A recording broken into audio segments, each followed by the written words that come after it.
Morning and welcome to Imposter Syndrome. We're going to be looking at this morning about this insidious thing that chips away at our brains and tells us we can't do it. We're not the right person.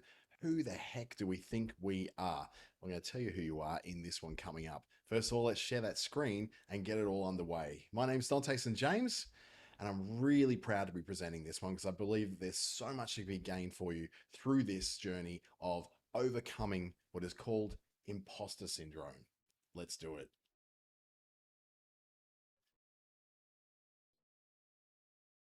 First of all, a quote from one of my favorite authors and activists of pretty much all time. She's a bit of a hero of mine, and I think she's really, really important in the history of civil rights movements and all that. I've written 11 books, but each time I think, uh-oh, they're going to find out now. I've run a game on everybody, and they're going to find me out. 11 books, Maya Angelou, and passed away in 2014. And still, with everything that she achieved in life, she still just assumed that maybe she was running a job on everyone and she wasn't quite the person that she was claiming to be. I tell you, she was that and a whole lot more. This morning, this is brought to you by Business Station and the Australian Small Business Advisory Services Digital Solutions Program, delivered by Business Station in WA, Regional Development Australia, Brisbane in Queensland, and Treaty Business Consulting in the Northern Territory.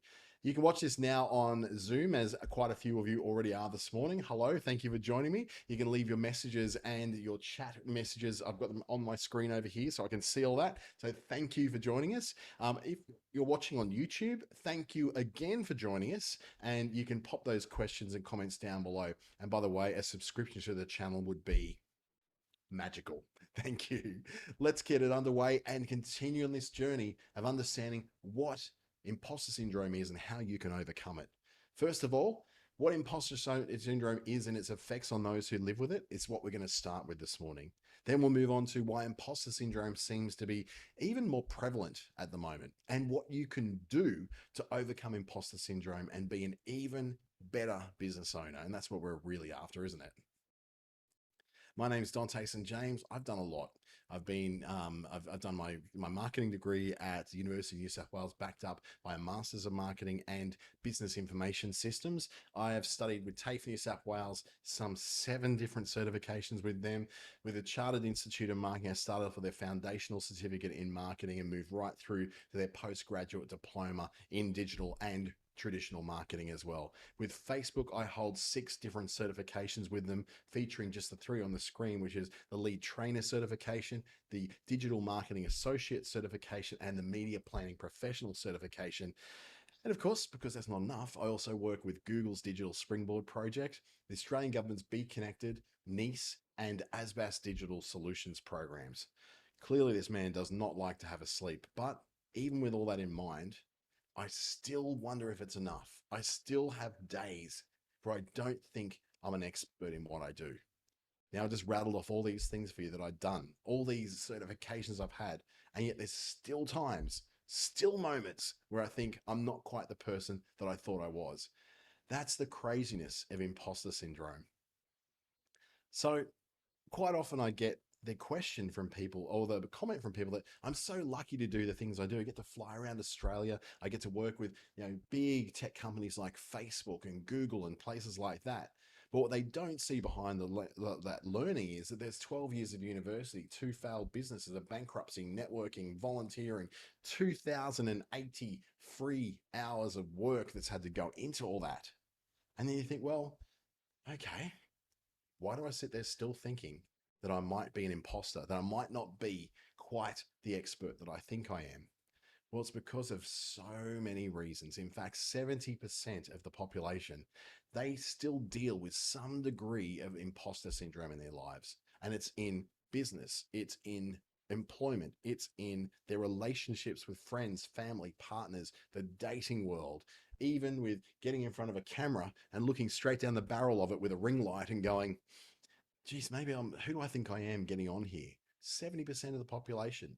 That's how many of us are walking around thinking that we may not be who we think we are. So the feeling of our successes sometimes with imposter syndrome could be feel like it's luck. It's just the luck of the draw. It's not our skills. It's not our qualifications. It's not the hard work we've put in. We just go, oh no, I just got lucky. I just got lucky with the job I do. I just got lucky that I get asked to host these webinars. I just got lucky that I got to work with Facebook. There was no luck about it. And you'll probably find the same thing in your world. Now, the whole idea of imposter syndrome was first posited by Dr. Valerie Young, a New Zealand professor who wrote a book called The Secret Thoughts of Successful Women. And when she brought across this particular idea, it's something which was, I guess, identified and sort of thought about very much before it, as early as the 1950s, where there was a lot of, the people who were making lots of money after the world wars. But it wasn't until Dr. Valerie that things started to be sort of looked at as this is possibly what this is. And others have gone on to write since about imposter syndrome. But I just want to pay tribute to this amazing woman who was able to really define what the imposter syndrome is. And she came up with 5 particular types or archetypes of what imposter syndrome may be. So we'll start from the first one. Is the perfectionist. Now, the perfectionist is one that you might be very, very familiar with. It's the one that kind of gets called out quite a lot by people themselves saying, oh, I'm a perfectionist. That's why, it'll never be good enough, because it never is good enough, because I'm a perfectionist and I expect things to be against my ridiculously high standards. I need to set these massive expectations for myself that even the tiniest little error, the tiniest little mistake, the tiniest little thing that doesn't feel like it's perfect makes me feel like a wholesale failure. Personally, I'm a failure because I didn't achieve every single item on that list exactly as I expected I would. That is the perfectionist. And I think if we're not that kind of person, we probably secretly know a couple of people just like that, right? Then there's the superhero. Now, the superhero kind of, I have been the superhero at various times in my life, and it's not a healthy way to live. This is the person who's the chronic overachiever. They've got, they work longer hours. They never take the days off. They put all the time into their business. They're always telling you how busy they are.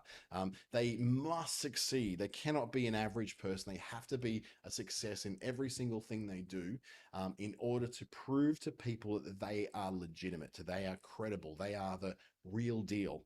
And this kind of person, they're exhausting to be around. In fact, they're the kind of people who you stop inviting to birthday parties because they can never go. They're always working, right? That might just be me a little bit, I'm afraid. Then, very, very closely related to the superhero as the natural genius is the person who things tend to come easily for them. They are very smart. Doogie Howser or Dr. Sheldon Cooper from the Big Bang Theory, those people who their social skills may not be brilliant, but their business skills, their skills at what they do, their technical skills are just on fire. They're used to things coming easily to them. So when something is a little bit too hard, when something is a little bit of a stretch, if they don't nail it the first go, then they feel a lot of shame and self-doubt. I've got a little bit of that one in there too. Me trying to bake scones for the first time, it took me 7 times to bake scones. And every time I went, dude, you are so smart. You've got so many university degrees. How can you not bake scones? I eventually did it. Once I got past the fact that I'm not an all-time failure just because I couldn't bake scones. That is not what a failure is. And then we have the soloist. This is the person who likes to fly solo. They're not particularly team players. These are not people who like to work and collaborate with lots of different people. They like to be able to do it themselves. Because after all, you know what? No one can do it quite as good as them. No one can do it quite as proper as them. They are the people who they simply must be the person who does it, because anything less than that is going to be a wholesale failure and it's going to be a complete waste of time. If something is really hard for them, if they get overwhelmed, this is the last person to ask for help. But they should be the first person to ask for help, shouldn't they? They should be the first person lining up and saying, hey, I really need help with this. However, the soloist is also the person who is the one who's likely to hide the fact that they're overwhelmed. They're always running late. I do a little bit of this as well, running late behind on projects. Not so running late for meetings, but they're running behind on projects. The person who just goes, you know what? I'm just going to knuckle down and just do this and don't interrupt me. I can't train anyone else on how to do this because it'll take too much time anyway. So I might as well just do it myself. This is a big, dangerous person in business. Then we've got the expert, the most certified and the most credentialed person in the room. Why do you think I just listed off all my credentials on the opening screen, huh? Seeking out additional certifications or training for validation. I never feel like I'm qualified enough. So I go and do another certificate. I go and struggle through another course. I go and get another certification, all because that imposter syndrome keeps nipping at my ears, going, you have to get more, you have to get more, because you can't teach on these things. You have to get more. Now, that's made me a very well-rounded trainer, makes me able to train so many different things, but it's exhausting. Oh, wouldn't it be just nice to take a break and just go, you know what? For once, I don't have to be everything to everyone. I don't have to be the expert, the perfectionist, the superhero. I don't have to be the perfect person every time. Now, how it plays out in society is that we tend to have a lot of the expert. They're the people who are very, very visible. They're the person who, puts a lot of time into do things. A superhero, a little bit. What you're going to be is you're going to find yourself somewhere in those sort of orbs. You're going to be a little bit of one, a little bit of the other. Now, this mix here, that's my mix. I've got a whole lot of the expert going on with a whole lot of superhero, a bit of soloist and natural genius, but not so much a perfectionist. I know how to cut corners, so that's not a big one for me. But your orbs, your blobs will look very, very different to what mine do. Maybe you're more of that person who just cannot work with other people. You have to do it yourself. Maybe you're someone who's naturally sort of had things come to them all their life because you're so smart. Or you're the person who just works and works and works and works and slogs and slogs and slogs at it until they get it. Or maybe, and I would hate to be this person because I think it'd just be debilitating, is a perfectionist, the one who cannot do it unless it's absolutely perfect. Otherwise, it's a complete and utter failure unless it's absolutely positively, completely perfect. So, we've got this idea in our head. This is what imposter syndrome is. But where does it come from? Where does imposter syndrome pop up? How does it come into our lives and so insidiously take over? Well, it comes from a few different areas. And one of those areas could have been that this is the way you were brought up. Hearing words such as, who do you think you are? And that's like almost like a mantra almost playing over in your head over and over and over. Now, thankfully, this is one I personally have overcome. I've stopped doing that. And that was just like pure practice. I just had to keep going and keep going and keep going. In fact, part of one of my masters I did in 2016 as part of my Masters of Business Information Systems and Marketing was that I actually looked at a study and I created a study that interviewed over 500 people and looked at what they thought imposter syndrome was and what was affecting them from moving forward. And we found that 87% of imposter syndrome sufferers can recall very, very vividly, very clearly a time in their life when they were put down for putting forward some kind of idea. They had an idea, they had an initiative they wanted to do, and they were either rejected, laughed at, shouted down, something like that at some point. And from that point, they remember that things just weren't really the same after that. A lot of it in the cases, it was when they were kids, a few less cases when they were teenagers, but then some of them were adults in the workforce when they finally hit the workforce. And this is where we saw a big clump of people. They got to the workforce. They weren't the big shot at school anymore or in university. Suddenly in the real world, and they were at the bottom of the rung. They had all these ideals and all these ideas to be bringing forward. And they got basically shouted down. What would you know? You've been here 5 minutes, that kind of thing. And what they did is just crawl back inside their shell and didn't have any ideas ever again until they got to about their 40s. And we found this story coming up quite a lot. In their 40s, they sort of reassessed everything, and we tend to do in our 40s, and just went, wait, why am I being like this? Why am I so timid? I'm really smart. I'm really good at what I do. It's about time the world actually heard some of my ideas. So you see a lot of politicians come to the fore in their 40s, and you see a lot of thinkers, speakers, and motivators and coaches even come to their fore in their 40s because they've actually moved past all that stuff and reassessed their lives and gone, wait a minute, I've got something to offer here. Now, another big one was, and this came up in the survey as well, that a past failure happened that they couldn't hide away. So something was so obvious that they were humiliated in front of others when they failed at something. I know for me, one of those was when I was the fastest hurdler in the country for my age group back in 16, 17. And I won a gold medal at the Pacific School Games, and it was all amazing back in 1988. And then 1980, just on the verge of 1989, I went to the all schools games, which is the national, school kids games of all schools everywhere, every state, every part of Australia.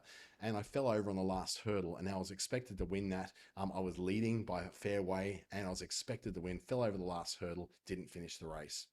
72% of sufferers of this particular case, they recall that specific incident of failure. I certainly developed, and they developed an attitude of never again. I never ran again. I'd stopped competing. I was so humiliated by that in front of 2,000 people in a grandstand. It was the most humiliating period thing of my life. And I look at it now and it's like that was nothing. It was such a nothing thing. But as a 17-year-old, it was everything. It was my entire world came shattered. I was letting everybody down. So that's one of the things that could yell imposter, imposter, imposter. Now, ignoring the fact that I'd won 3 state championships in a row, a Little Athletics Championship, 4 gold medals at Little Athletics Championships. I'd gone all around the country, run in other states and won all their state championships as well. Then I got to the Nationals the year before and won it. I got to the Pacific School Games against people from Canada and Japan and all over the Pacific region, and I won it there. But because I failed once in the Nationals that last time, that made me an imposter and a failure, and I never ran again. Crazy the way the brain works, even at a young age, right? Then there's what we call the gender stereotypes, and both men and women do feel pressure to sit very much within what their stereotypical roles in society are and their stereotypical jobs and businesses in society as well. That's why we still see that there's not a lot of female mechanics, whereas women are just as capable as anyone else. In fact, can be brilliant mechanics. Engineers, mostly men. But then you go to school teachers, mostly women. You go to the nursing profession, again, mostly women. Why is there this disparity and why is there this pressure to go to particular things? And when we look at someone in a job that we don't feel like is particularly gender appropriate, then we kind of point it out. It's like, what are you doing in a job like this, mate? Nurse? You're a little bit, woohoo, how's your father? And we start to build some sort of, this happens in society, and this came up in the thesis as well. Now, 55% of the people who are suffering from imposter syndrome look back at a time where they felt pressure to remain within some sort of behavior or some sort of job or some sort of interest levels that were apparently the expectation within their gender.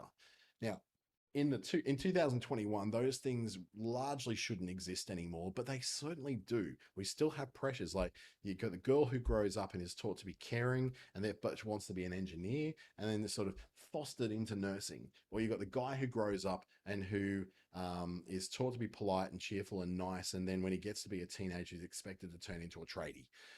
He might make a very polite and very nice tradie, but there's this pressure to sort of be channeled or funneled into certain roles in life because of, what bits you were born with. So that kind of stuff can force people to feel like they're an imposter when they're working outside of what those gender specific roles may be. So if you're a male who is heterosexual and working as a nurse, there is a natural, it's wrong to say natural because there's nothing natural about it. There is a common pressure that comes from people around you, from family, from friends, from people in your life to think, well, why would you do that? Isn't it only, girls and gays that become nurses? And this is the kind of stuff that gets said in families. This is the kind of stuff that gets said amongst friend groups. Quite amazing, isn't it? That still in 2021, this stuff happens.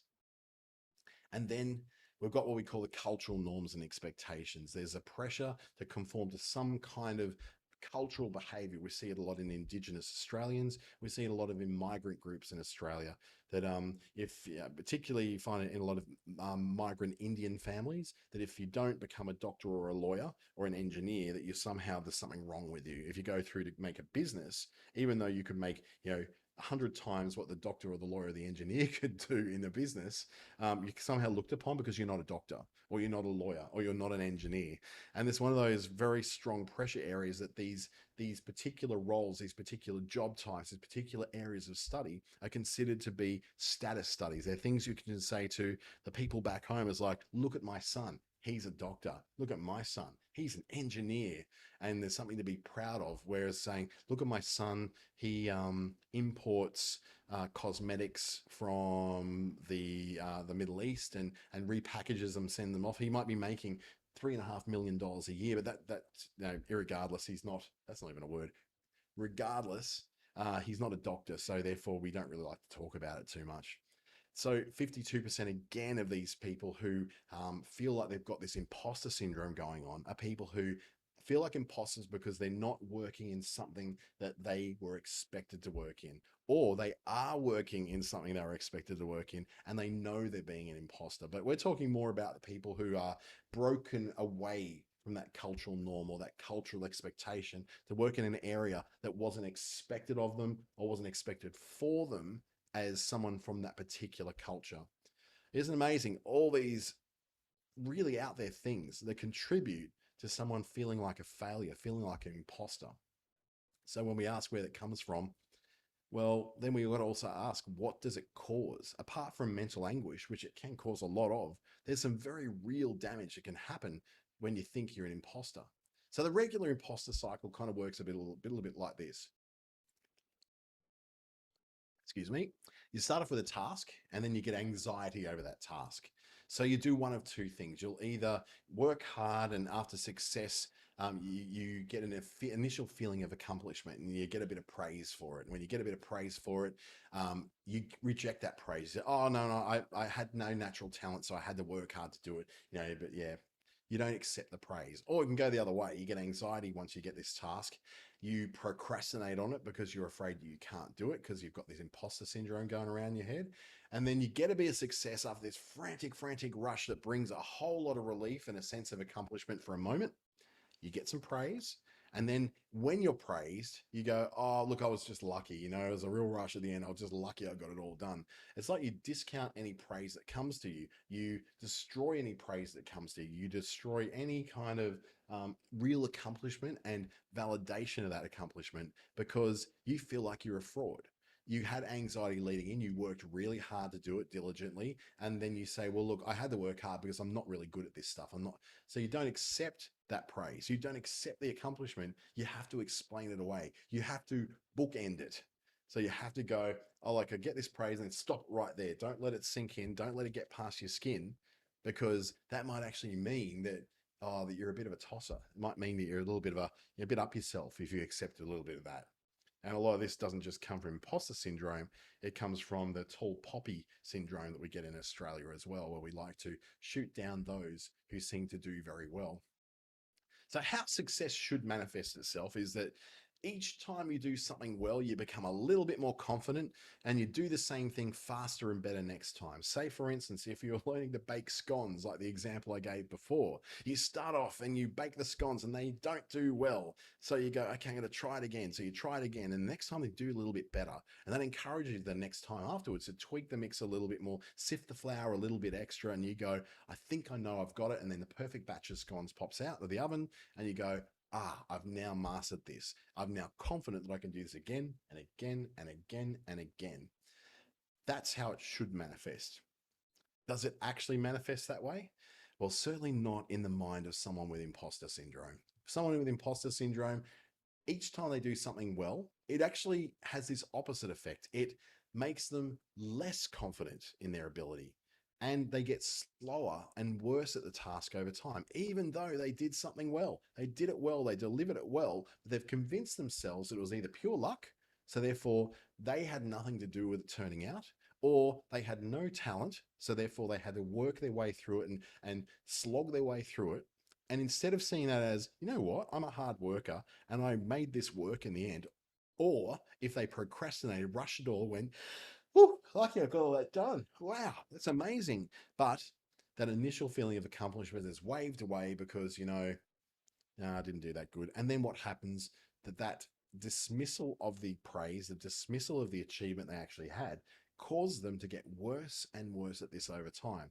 So you can imagine what this does to a business. You can imagine what this does when you've got a whole bunch of employees that do this, or worse. If you are the person who owns the business and this is always happening to you, wow, you achieve something really well, you shoot yourself down. And then you do it again because, in our businesses, we do a lot of repetitive work. So you do that again. But because you have taught yourself not to accept the fact that you're any good at this, you shoot yourself down again.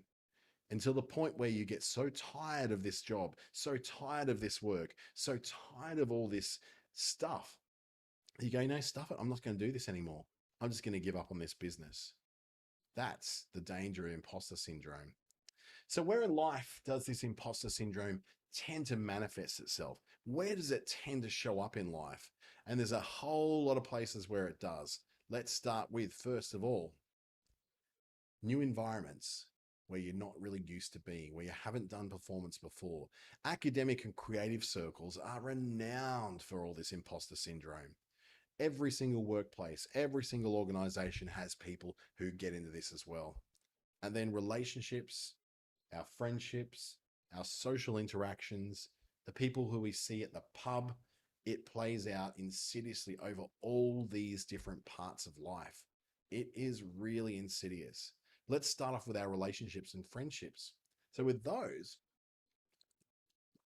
it's like we play over this song in our head that says, look, they don't really like me. I just tricked them into liking me. They don't really like who I am because they're really just, feeling kind of tricked by it. They don't know they're being tricked, and one day they're going to find me out. We feel unworthy of the relationships and the friendships we have, and we tend to avoid commitment. Now, not just commitment with a partner, not just commitment with someone we're dating, but commitment with our friends. Commitment for turning up for our friends, showing up for our friends. I get this a little bit because honestly, I don't know why my friends like me sometimes because I don't tend to do anything, go anywhere, or even return their calls. Eventually, a lot of people stop inviting you to things. But in the case I'm talking about here with my friends, it will tend to be that they are so kind to keep inviting me that I don't show up and then I've got problems.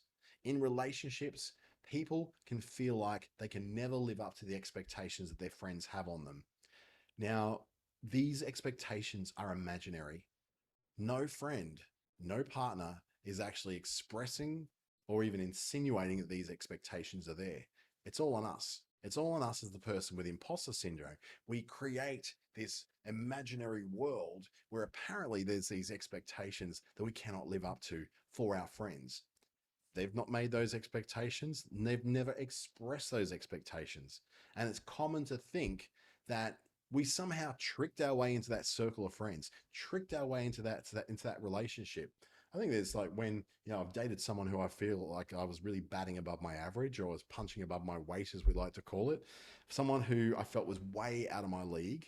It's almost inevitable that that was going to fail because I went about that relationship saying that I was out of their league, saying there's no way they could find me attractive. And then I talk myself out of it. Feedback from previous partners would be so much said that, well, why you do this to yourself all the time? Why are you always in this place where you're constantly telling people that, that they're out of your league, telling people that why do they hang around you because you're such a loser? That's imposter syndrome playing out in our personal relationships. And you can probably see how this kind of thing could seriously damage you, seriously damage your reputation, and then go on to damage your business as well. Because after all, who wants to hang around droopy dog sad sack? Another way is when you maybe in the academic world, you're learning, and I'm saying I'm not smart enough to be in this class. I'll tell you, every time I've been into a university course, any sort of certification course, when I went to work for the first time to learn from Facebook in their Sydney office about how to be one of their trainers, tell you what, it was so hard because I was saying, I'm not smart enough to be in this class. I'm definitely not smart enough to be this person. I'm certainly not smart enough to do doing this. And I compare myself to other learners in the class. And if I wasn't going as fast as them, if I wasn't putting up my hand to answer questions as often as them, I would assume that I was dumb. I would assume that I am the problem. I assume that I'm not even meant to be there. I'm not even meant to be in this class because I am simply not smart enough. I'm an imposter, although all the students are in the same position as not having all the knowledge about not knowing what they were doing. In fact, 70%, remember, we talk about 72% of people, or 70% roughly of all people have some form of imposter syndrome. So the chances are, out of the 10 people who are sitting in that course with you, 7 of them are thinking the same as you, that they feel like they're an imposter. They feel like they're dumb. They feel like they're never going to get there and never learn everything, that they're the only one who doesn't know everything in that class already. Small secret, you wouldn't be in the class if you knew everything already, right? Now it also plays out in the world of the arts. Poor art world seems to cop this imposter syndrome more than so many others. Now, the academic world, you can see how it does because you've got brilliant people around. The arts world, also full of brilliant people as well. So when you get all these brilliant people around you, and then you're working in that realm too, it's very easy for you to say, I think I'm an imposter because is this even art? Is this even real? Is this thing I'm painting on a wall, this thing I'm dyeing into a pattern onto silk, this thing that I'm forming with clay, this writing, this presenting, this acting, this music, is any of this really what it is? Is it even art? Is this worth anybody wanting to pay to go and see, to listen, to perform, to be part of? So Judas is the very subjective nature of the arts. Artists and performers and those who work in the arts always feel like they are professional frauds. If they're not making lots of money, it's because, oh, they mustn't be that good at what they do. If they're not getting all the jobs, they mustn't be that great at they do. But they also feel like professional frauds when they're around people in business and academia and the sciences, and they're always having to justify their profession. It's like, oh yes, I'm just in the arts. And I sat down yesterday in Alice Springs with someone who works in the arts, and she was very, shy about it because she was thinking, well, in the arts and trying to make a business and all this, and I feel stupid because people have got such great business ideas, but all I know is the arts, and that's what I do. And I'm like, what's different about that? The arts is just another skill. I can't paint, I can't pot, I can't work with artists because, of their very unique circumstances and the way that they need to express themselves. I'm not great with working with that. So what's so bad about you because you can? In fact, doesn't that make you somewhat of an expert in what you do? You know how to work with artists, you know how to engage with artists, you can speak the language, you know how to bring the best out of artists. So tell me how that doesn't make you an expert. Tell me how that makes you some kind of imposter, because honestly, I'm stretching here and going, well, I could not work with the people you work with. I could not bring out the best from them the way that you do. So maybe if I was working in that realm, I'd be the imposter. But in your case, you're not the imposter. You're brilliant at what you do. So believe in it, believe in yourself, and understand that you do what you do because you're the best in the business at what you do. It's not a fluke. It's not a trick. You are legitimately the best at what you do in here.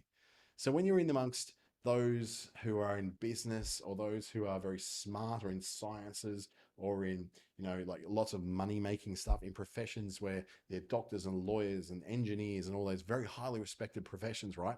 And you rock up and you're an artist, there's nothing fraudulent about you. There's no imposter about you because simply you have a different profession. It's not a lesser profession, it's a different profession. I'm probably not going to get over that whole imposter syndrome with artists straight away because honestly, there's a lifetime of justification that goes into the arts, and I really enjoy working with the arts people because of that reason, because you can have such a depth of change in their lives and such a massive impact on them, bringing them out of that imposter syndrome. Then there's a person who's new to a job, and this is where you're in a new environment that you don't really know what you're doing, and no one ever really does when they first start there. We first started with one of my government programs, and the amount of ins and outs and the ways of having to work with all these different forms and compliance issues and all that.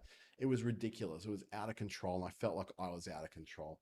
When we're new to a place or a job or a skill or something like that, we often imagine we're never going to be good at it. We're never going to be any better at it. We're never going to master this skill, this job, this thing. Imposter syndrome then jumps into that feeling and then causes a feedback loop, because even if you do gain that new skill, even if you do successfully use that new skill, you just put it down to luck. You just put it down the, oh, I got no talent, so I just had to work my way through it. I had to slog my way through it. I had to false my way through it. I had to fumble my way through it. You had these ones before. You've even said a few of these yourself before. It's putting across that you aren't who you said you were in the interview, so therefore you must be a failure. Now, as someone who's hired many people in the past, I'll tell you now that I very deliberately hire people who don't necessarily know how to do everything I'm going to give them. Yes, while it'd be lovely to have someone who hits the ground running and does everything from first go straight away, the reality is it ain't going to happen that much. It's very rare, in fact, you would get someone who is particularly good at something where they come in from day one and just go boom and they're kicking goals straight away. We don't expect it as employers. We don't expect it as business people from the people we work with, that they hit the ground running straight away and they succeed from the moment they hit the floor. So why do we expect that from ourselves? Makes you wonder, doesn't it? So we know what imposter syndrome is. We know where imposter syndrome comes from. What then do we do about addressing and overcoming it? What do we do to move forward confidently and competently in our businesses? Step one, talk about it. It helps to open up and be honest with someone in your life that you have this problem. Talk about how you feel like a fraud to a safe person in your life, because chances are there's a place in their life where they're feeling it as well. Remember, 70% of people, 70% of people believe that they are frauds. They believe that they're not the person they think they are. When you sit down and share that with someone, oh, the empathy goes off, the heart warms because you go, oh, you too. Yeah, me too. 77% of those in our study who talked with a friend, a partner, a family member, or a colleague about the fact that they felt like a fraud in what they were doing, felt that it contributed positively to them overcoming it eventually. There's often a sort of a thought that's given that if you take something out of the darkness and you shine a light on it, you can't hide those things anymore. So imposter syndrome, like many sort of, I guess, deficiencies or pathologies or issues in lives, cannot survive when a light is shone upon it. When you shine on that imposter syndrome, it, once you've swung a spotlight around to someone on stage, they can't hide on that stage anymore. There's no room for self-doubt. There's no room for the imposter. There's no room for the fraudulent fakery, because you can either act or you cannot act, and you wouldn't be on that stage in the first place if you could not act. So talk to someone. It will help. If 70% of us have imposter syndrome, and 77% of those who have imposter syndrome talk about it and feel better, and they actually feel like it actually makes a change, a positive forward change in their life, then that's probably the best place to start. There is someone in your life who probably sees it themselves. And if you were to walk up to them and say, look, I need to talk to you about something. I feel like I'm in over my head with this job. And they go, we all think we're in over our heads with our jobs. That's the great unspoken secret of society, is that mums feel like they're in over their heads when it comes to being a mum. Dads feel like they're in over their head when it comes to being dads. Workers in every place, when they start off new at a workplace, are in over their heads. You start a new course, you're in over your head. Start a new line of learning, you're in over your head. That's because you are literally in over your head, because you're faced with all this knowledge ahead of you that you're going to get to eventually, but you don't have to know it right now. That's down there. You're here. Let yourself go along the journey before you paint yourself as a fraud and someone who's dumb and stupid. And you start on that road by talking to someone. Next, focusing on the facts and not the feelings is something I learned through the Landmark Forum, is where you identify things such as why, for instance, why do I feel tired today? Well, I feel tired today because I feel tired today. So it's almost like looping thinking, but you think about it, right? I could give all sorts of reasons why I feel tired. I feel like I slept okay last night. I feel like I slept a plenty of hours. I feel like I'm eating okay today. I've had a bit of coffee, not a lot of it, but I've had some coffee. I've still got some coffee here on my table, which I have a sip of. Great little coffee shop across the road from work, across the road from where my home office is. And I love going there. But why do I feel tired? Well, I feel tired because I feel tired. Do I need to find a reason? Do I need to go into the feelings of why I feel tired? Just accept that I feel tired and work through it. Look at the reality of the situation you're in. It will usually negate the feelings that you have about it. There's things that happen, and then there's the meaning making that we put around it. So regardless of your feelings, regardless of how you emotionally are reacting to the thought that you're a fraud or an imposter, you have people who are in your life who love you. Do you have to question why they love you? No, they just love you. They're not questioning it. You got the job after you were vetted for that job. Now, did they misread something on your profile on your CV? Did you manage to trick them in the interview or something? That doesn't matter. In fact, it doesn't even, none of those issues exist. The fact is, you got the job. You got the job because you got the job. You don't have to justify it or bookend it. You got the job done in this role because you got the job done. You didn't get the job done because you had to work so hard because you're not talented. You just got the job done. Once you remove the feelings from the facts, the emotions from the situation, then suddenly you look at things very clearly. And this is what I guess Zen Buddhism is about, or what things like the Landmark Forum are about, or what you feel like when there's particular lines of thinking where you remove the feelings or you remove the power from something and you look at it straight down the barrel and you go, I am who I am. And what I am is me. Or my thoughts are my thoughts. I can choose to, be stuck in them, or I can just, go, well, they're my thoughts and move on. So that's where we get very stuck, where a lot of the pathologies in this world come from. A lot of the problems with mental health can come from that, where we don't just accept that things are the way they are. We have to go, well, why are they the way they are? We get very analytical about the world. Why is my daughter playing up at school? Your daughter is playing up at school because she's playing up at school. How you work out a way around that is you have to remove the emotions from it. Look at the facts, look at the outcomes, and then reverse engineer from there. But just simply saying, oh, because I'm a bad parent, making that assumption, or, oh, it must be the other kids at school leading her astray, or it must be the really bad teacher. It's just your daughter's playing up. That's what you need to know. That's the issue you need to overcome, is the fact that your daughter's playing up. The rationalizing of all these things around them and creating stories that aren't necessarily there isn't helping your daughter, isn't helping you. When you win an award, you won the award because you were judged the winner. The amount of times I hear people who win the war, they go, oh, it must have been their turn. Oh, it must have been my turn this year. Oh, well, I don't know how I won against all those people. They must have, there must have been something about them that was wrong. So therefore I was like the default. I was the Stephen Bradbury. I only won because everyone else fell over. In his case, he can probably say, yeah, probably true that he won that because everyone else fell over. But the fact is he didn't fall over. He was the first across the finish line. He got that gold medal in the Winter Olympics. Yes, everyone else fell over. There's many reasons why he got that gold medal and he never won another one ever. He won the award though because he was the first across the line. He won the award because he was judged the winner. He can overstate it, he can overestimate it, but the fact is he walked home with the gold medal, not the other guys in the race.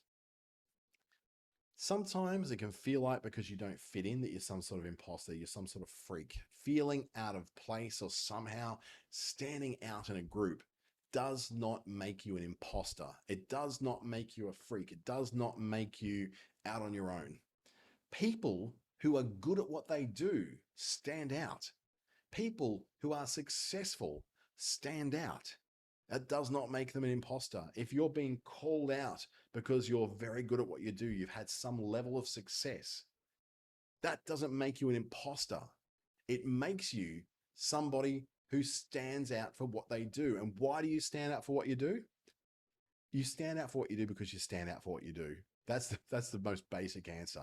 But somebody looked at you, looked at your achievements and went, yep, they're a success. I want to call that out. People who have worked on their brand, those people stand out. The big hair, big teeth brigade that I often go on about and feel like really, a bit judgy over. Why am I doing that? It's just shining because I'm trying to do the same thing myself, and I feel like a bit of an imposter when I'm getting on these cameras, when I'm getting on these microphones, when I'm getting into people's faces and doing teaching and workshops and webinars and working with clients. When I feel like an imposter, I do tend to fail. It's a self-fulfilling prophecy. But when I don't feel like an imposter, oh boy, do I succeed. When I'm walking into my strengths, when I'm walking into the things I'm good at, oh, I do very well. And so do you. When you walk in your path that you are experienced at, where you're very good at, where you're practiced at, where you've got experience and knowledge and expertise at, you do really well.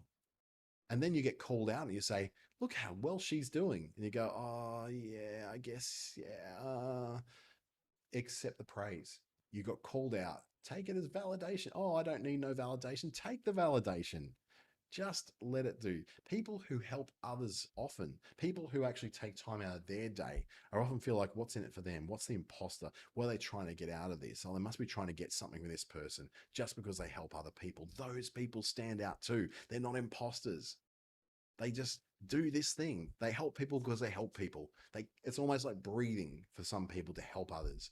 For me, getting in front of a camera these days, despite the fact that even 1 year ago, I found it almost impossible to do, and I felt like it was stupid and dumb and I couldn't do any of this. Now it's like breathing. I just turn on the ring light, turn on the camera, I get my screens together, I've got my prompts over there, I've got my ring light in front of me, I've got my Logitech camera, I've got my nice little Shure microphone here to make it a better experience for people, and I do my thing. Does it make me an imposter because I got good at it? It makes me a success. People who are friendly, people who are inclusive, people who are better at something than other people, they tend to stand out. And when you stand out, it sometimes feel like you go, oh, I feel like I'm out here on my own, feel like, I'm not really that good at things. I've got a lot of self-doubt. You're there out on your own because you were good enough to stand out on your own and you were trusted to stand out on your own. You don't have to question that or justify it. You can put a whole lot less pressure on yourself. It's natural to not understand everything at the start when you want to learn something new. If you go into a situation where you're learning a new course, a new skill, going to a new job, going to a new environment, you're not expected to know everything. So take a bit of pressure off yourself. It's completely natural. It's not a failure. It's not you being an imposter or a fraud or some sort of fake just because you don't know all the answers. You're in that position now because you don't know all the answers. You're supposed to not know all the answers, right? Logic.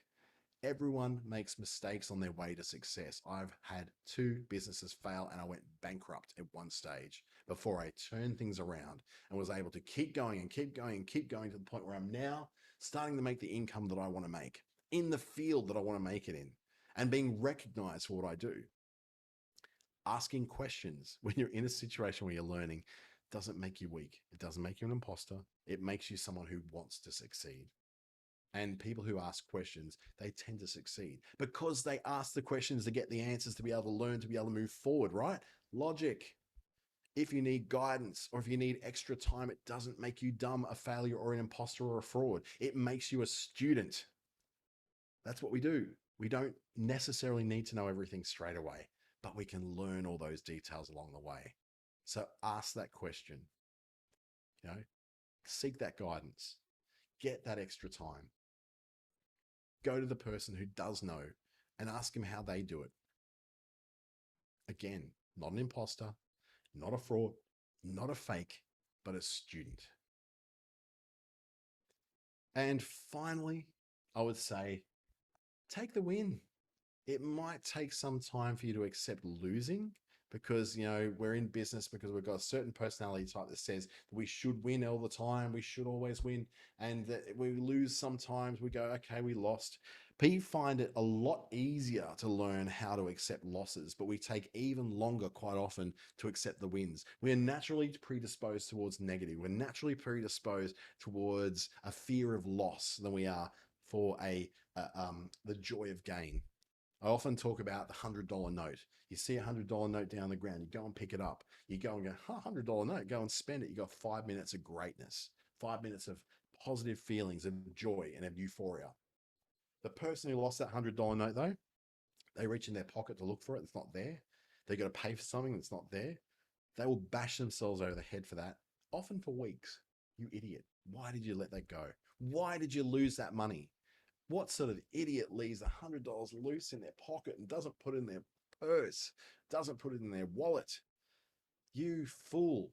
And we'll go on about it for weeks. Every time we have to pay for something, we remember the $100 we lost. Every time the subject of money comes up, we're reminded about that stupidity of losing that thing. Just accept the wins.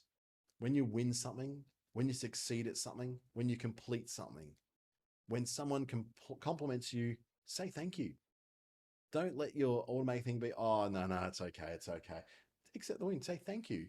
Actually accept the win.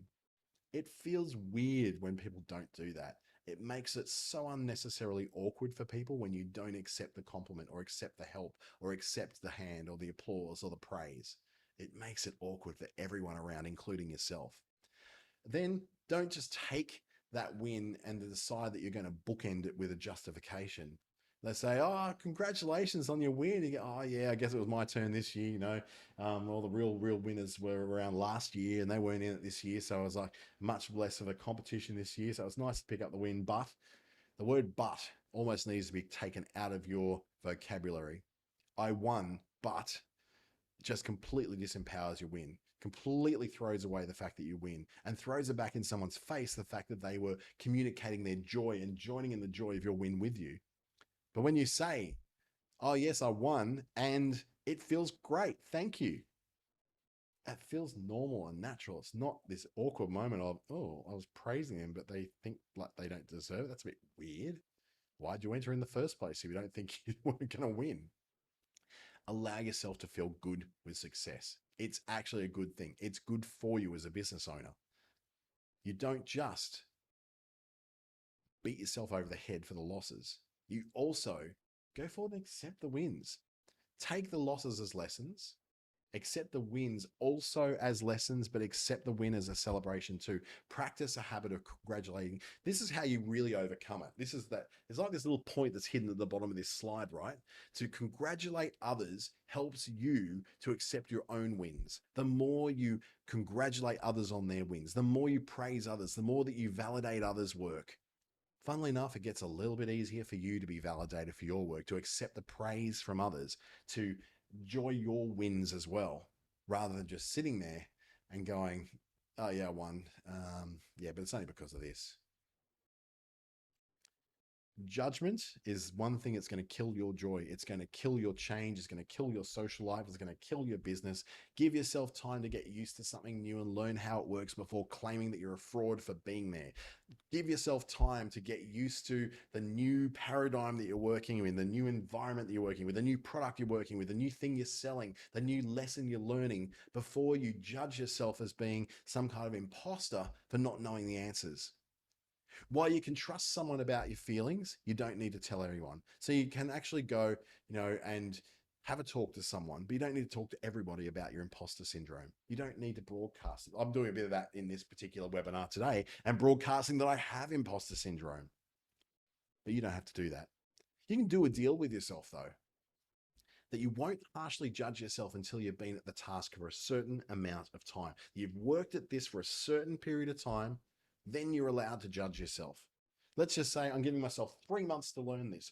3 months, and if I don't have it by then, I need to start seriously looking at whether I'm capable of this. That's a lot more positive than saying on day one, "Oh my God, what am I doing? I'm completely out of my place here, out of my depth, out of my league. I don't know what I'm doing. Help." It's more reasonable. Give yourself a time frame in which to get some kind of idea whether it's moving. If in my new position that I took up as a contractor for the NICE program, I didn't really get those processes right in the first 6 months. I gave myself 6 months to get it all right. I got it right. And now I feel like I've got some kind of, at least some kind of, I don't know, expertise in it, some kind of ability to be able to get this thing done without thinking that I'm some sort of fraud for not getting it done in that first 3 months. Gave myself 6 months. Now I'm a pro at it. I know exactly what I'm doing and how I'm going about it. So if you want to take this further, if you want to learn more about it, first of all, I want you to get this in your head. You're an imposter? No, you're not. You're not an imposter. You're an original. Reach out to me at dante@treaty.com.au. You can visit me at my website or go to asbas.com.au to book in a one-to-one appointment with myself, one of the other amazing Asbas Digital Solutions advisors at asbas.com.au.